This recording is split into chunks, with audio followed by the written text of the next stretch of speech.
Okay, I'm going to read the poem Water, and it has a little story that goes with it.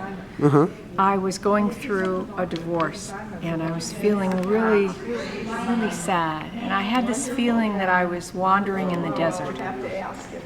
And I had just started working with a teacher in Judaism, and his name is Ronnie Sayre. And when I walked into his house, he was teaching from the Zohar.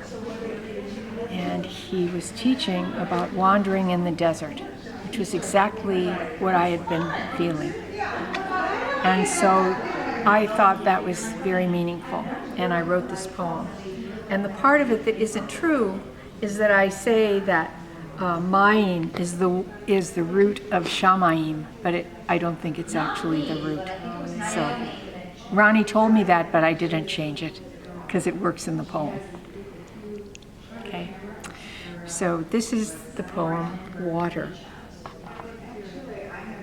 Once Mars had an ocean. Now it has only dust and ice. Once you were a dowser, pointing to places where water sublimes. Now I am wandering in the desert, obsessed by a mirage.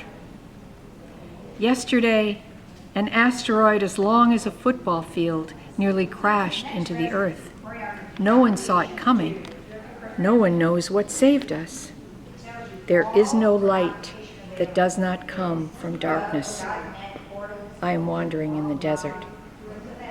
The distance from Earth to Sun is the yardstick for the universe. I take a shower, water trickles down my back. I make coffee, feed the dog.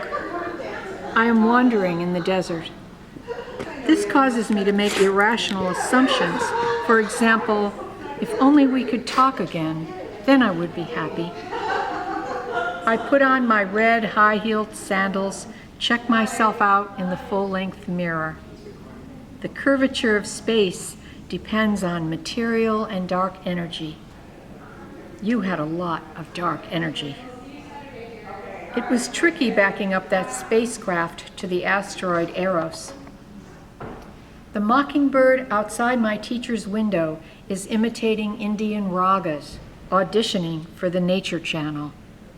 A small candle burns in the center of the table.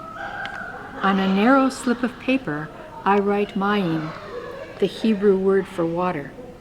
Did you know that Mayim is the root of Shamayim, the word for heaven or sky? There is no light that does not come from darkness. I am wandering in the desert. This poem is a prayer for salvation. This poem is an answer to that prayer.